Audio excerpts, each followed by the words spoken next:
चलो रासायनिक समीकरण, इससे पहले अपन ने ना रासायनिक अभिक्रिया पढ़ ली थी भाई कल, ठीक है। रासायनिक अभिक्रिया अपन ने पढ़ी और रासायनिक अभिक्रिया को अपन क्या करेंगे, अब पहले तो अपन ऐसे ही पढ़ लिया, अब उसको सूत्र और प्रतीकों की सहायता से क्या करेंगे, दर्शाने का प्रयास करेंगे। इसलिए उसको अपन अब रासायनिक समीकरण के रूप में बताएंगे।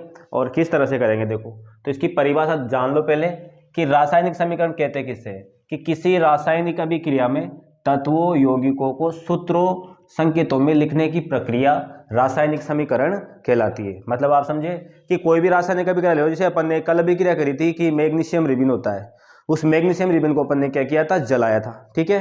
क्या किया था, जलाया था। तो मैग्नीशियम रिबन को जलाने पर क्या क्या हुआ, तो मैग्नीशियम को पहले अपन क्या करते थे, मैग्नीशियम लिखते थे। क्या लिखते थे, मैग्नीशियम। अब मैग्नीशियम बहुत लंबा हो जाएगा, जैसे अपन उसको क्या लिखते थे, जैसे यहाँ पे चलो ये इसके ले लीजिए, जैसे इसको पहले अपन ऐसे लिखते थे, ये मान लीजिए ये अपन ने लिखा था यहाँ पे जिंक, क्या लिखा था इस जगह पे, जिंक। इसको अपन क्या कहते हैं भाई, जिंक कहते हैं। क्या कहते हैं इसको अपन, जिंक, ठीक है। इसको अपन जिंक कहते हैं। इसको क्या कहते हैं बोलो, सल्फ्यूरिक अम्ल।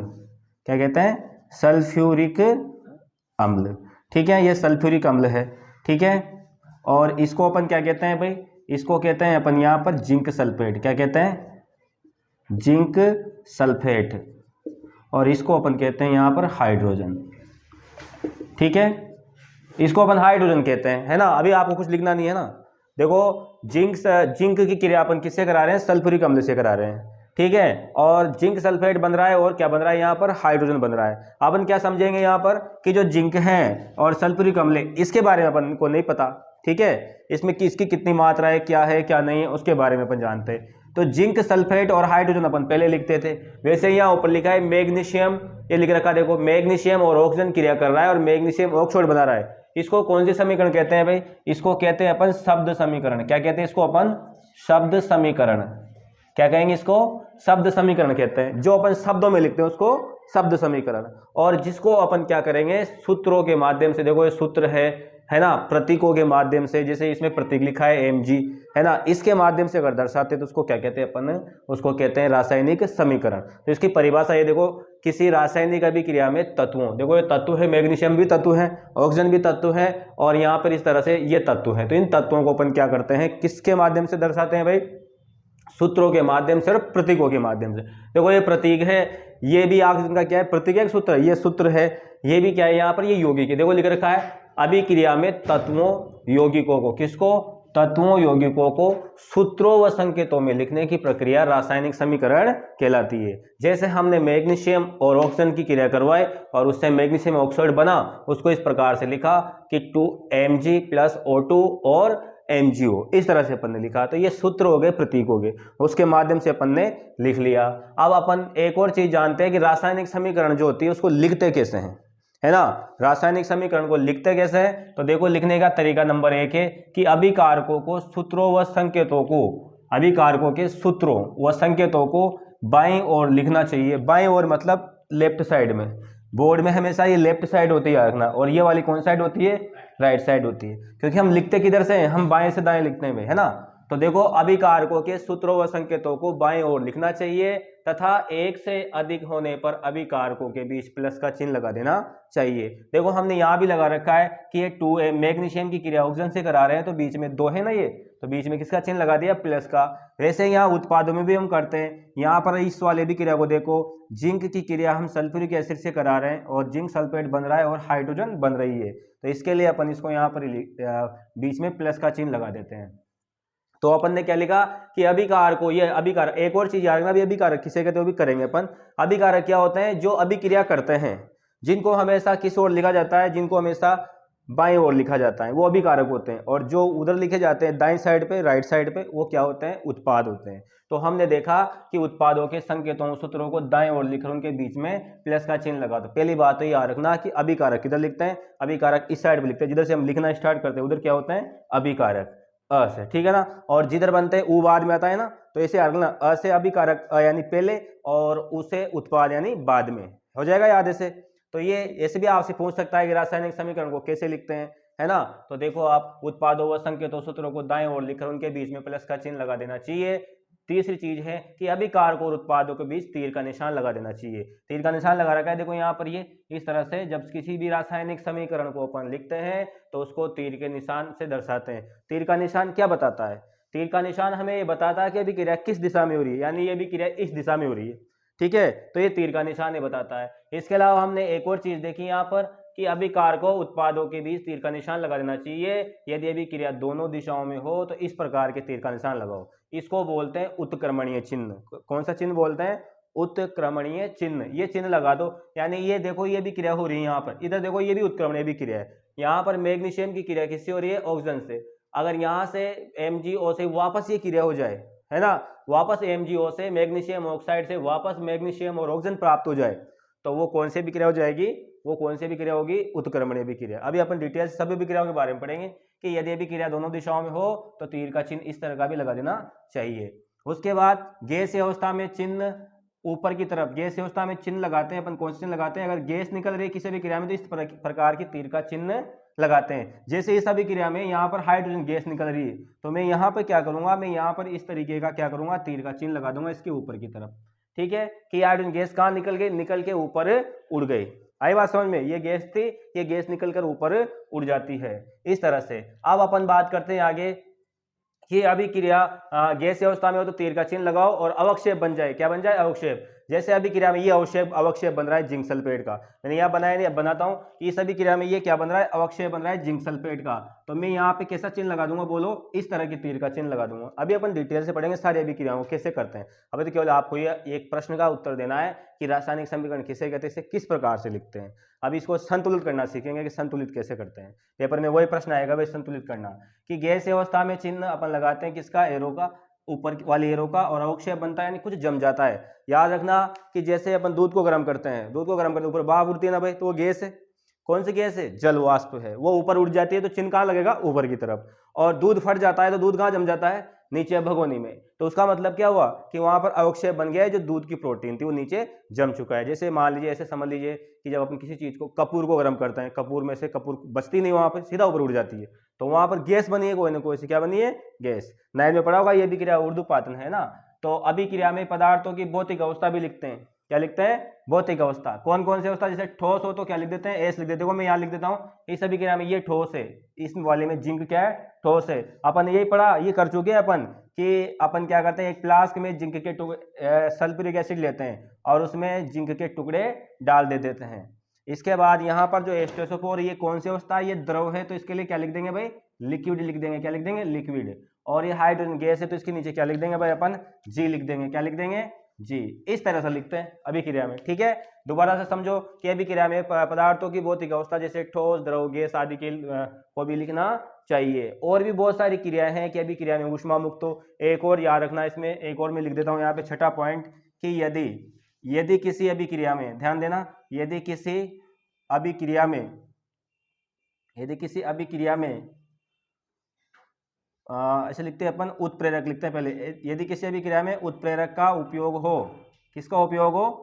उत्प्रेरक का उपयोग हो, तो उसे तीर के निशान के ऊपर, कहाँ पे लिखते हैं? तीर के निशान के ऊपर लिखना चाहिए।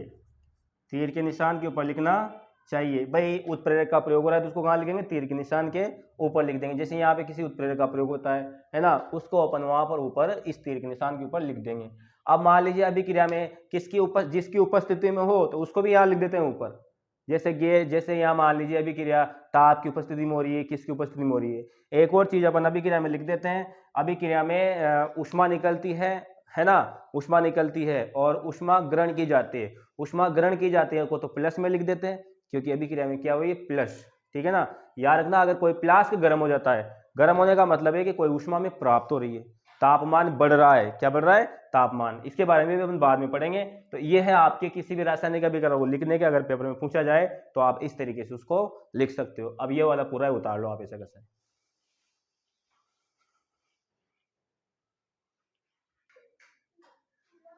ठीक है। देखो अपन बात करेंगे अब रासायनिक समीकरण का महत्व। रासायनिक समीकरण का महत्व। देखो रासायनिक समीकरण का जो महत्व है वो कैसे है।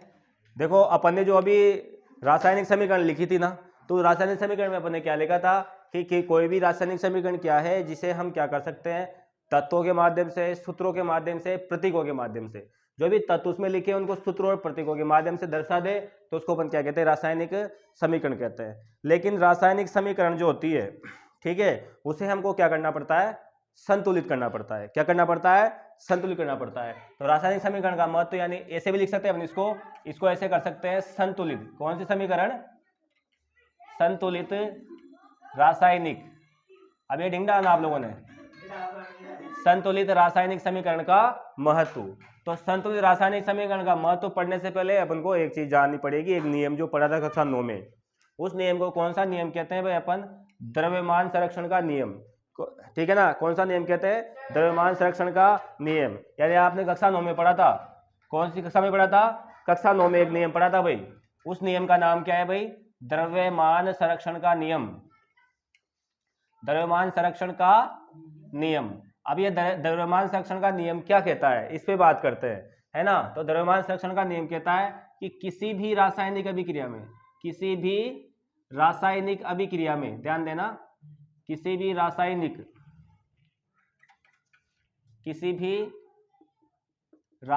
अभिक्रिया में, किसी भी रासायनिक अभिक्रिया में द्रव्यमान को न तो उत्पन्न किया जा सकता है, लिख लो कोई बात नहीं, लिख लो बोले, किसी भी रासायनिक अभिक्रिया में द्रव्यमान को न तो उत्पन्न किया जा सकता है, ना तो उत्पन्न किया जा सकता है, और नहीं नष्ट किया जा सकता है, नष्ट किया जा सकता है। बात को समझे आप लोग कि किसी भी रासायनिक अभिक्रिया में द्रव्यमान को न तो उत्पन्न किया जा सकता है और न ही नष्ट किया जा सकता है। तो अपन इस प्रकार से याद कर लेते हैं। एक और चीज अपन लिख सकते हैं यहाँ पर, एक और, न तो ये तो नियम है। अब जो रासायनिक अभिक्रिया होती है, उस रासायनिक अभिक्रिया में क्या होता है कि जो अभिकारकों का कुल द्रव्यमान उत्पादकों के कुल द्रव्यमान के बराबर होता है, ठीक है ना। तो इस नियम के अनुसार अपन पढ़ सकते हैं, इस नियम के अनुसार बोल सकते हैं, अतः किसी भी रासायनिक अभिक्रिया में, किसी भी रासायनिक अभिक्रिया में, अतः किसी भी रासायनिक अभिक्रिया में अभिकारकों का कुल द्रव्यमान, अभिकारकों का कुल द्रव्यमान उत्पादों के कुल द्रव्यमान, उत्पादों के कुल द्रव्यमान के बराबर होता है, के बराबर होता है। तो ये नियम है कि अतः किसी रासायनिक अभिक्रिया में क्या करेंगे, अभिकारकों का कुल द्रव्यमान उत्पादों के कुल द्रव्यमान के क्या होता है, बराबर होता है। या अर्थात हम ये भी कह सकते हैं, अर्थात क्या कहेंगे, अर्थात अभिक्रिया के पहले, क्या बोलेंगे, अर्थात अभिक्रिया के पहले तथा बाद में, अभिक्रिया के पहले तथा बाद में, ठीक है ना, अभिक्रिया के पहले तथा बाद में कुल द्रव्यमान, क्या बोलेंगे, कुल द्रव्यमान संरक्षित रहता है, कुल द्रव्यमान संरक्षित रहता है। अब इसको एक अभिक्रिया से समझ सकते हैं अपन, ठीक है, इधर ध्यान दो, इसे अपन एक अभिक्रिया से समझ सकते हैं।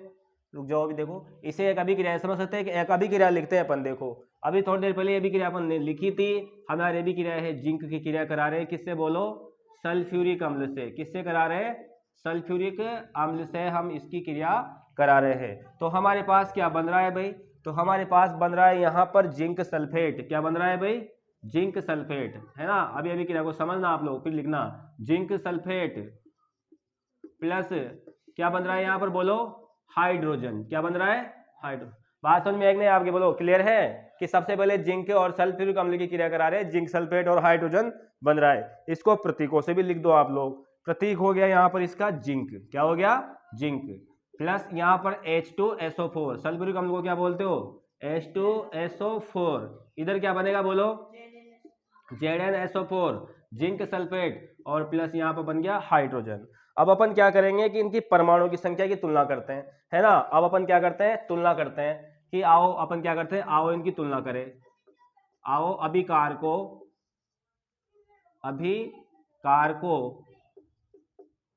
अभिकारकों व किसके उत्पादों के परमाणुओं की तुलना करते हैं, क्या करते हैं, तुलना करते हैं।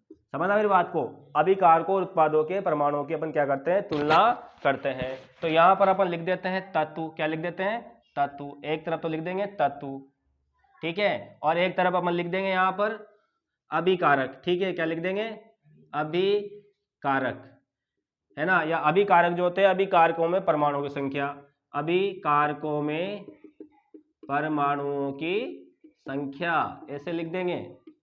इधर भी क्या करेंगे बोलो, इधर क्या लिखेंगे, उत्पादों में परमाणुओं की संख्या, ये लिख देंगे इस तरीके से।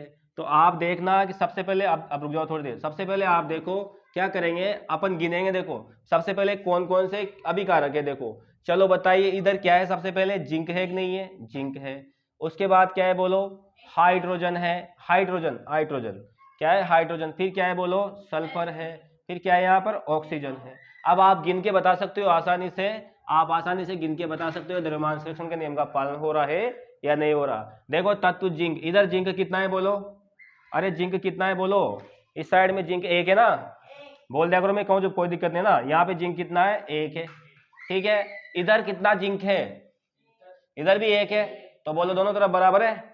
इधर बात करो, हाइड्रोजन कितना है, इधर बोलो दो, हाइड्रोजन कितना है इधर, दो, उधर कितना है बोलो, दो, इधर भी कितने हो गए, दो।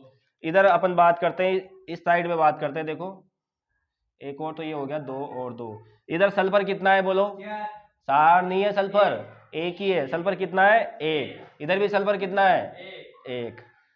अब ऑक्सीजन की गिनती करो, ऑक्सीजन कितने इधर, चार, इधर भी ऑक्सीजन कितने हैं, चार। तो बोलो दोनों तरफ क्या है, बराबर है ना, इसका मतलब क्या है, दोनों तरफ ये जो अभिक्रिया है द्रव्यमान संरक्षण नियम का पालन कर रही है। तो अपन क्या लिख सकते हैं यहाँ पे कि उपरोक्त अभिक्रिया, कौन सी अभिक्रिया, उपरोक्त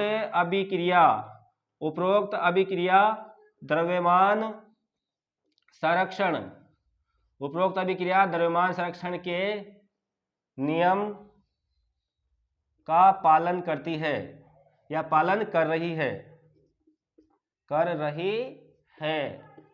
ठीक है। तो यह है रासायनिक समीकरण। जब आपसे क्या पूछे पेपर में, बोलो कि रासायनिक समीकरण का महत्व लिखिए, तो ये वाला बोर्ड पे जो आपके सामने दिखाई दे रहा है ना, ये लिखना, ठीक है। अब इसको उतार लो आप लोग।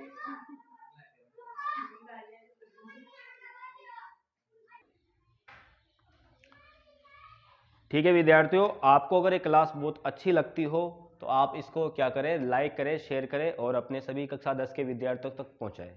Thank you.